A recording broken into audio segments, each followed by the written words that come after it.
Shout out dun sa nagsasabing pag isang taon na itong battery ay lumulobo na. As you see naman guys, very good pa rin siya hanggang ngayon. Ginagamit ko pa rin. Ito yung sa chargeran.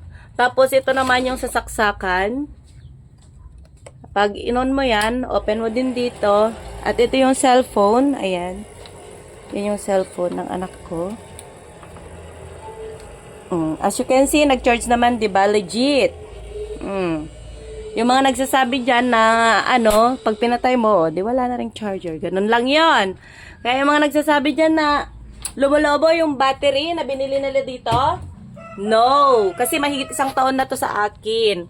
Yan lang yung patunay na very good pa rin yung aking battery.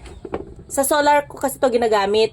Solar ng tubig. Ito yung sa tubig. Pag inon mo to, tubig yan doon. Tapos ito naman yung sa saksakan ito. Pang emergency kasi namin ito, then pang lights din, ganun.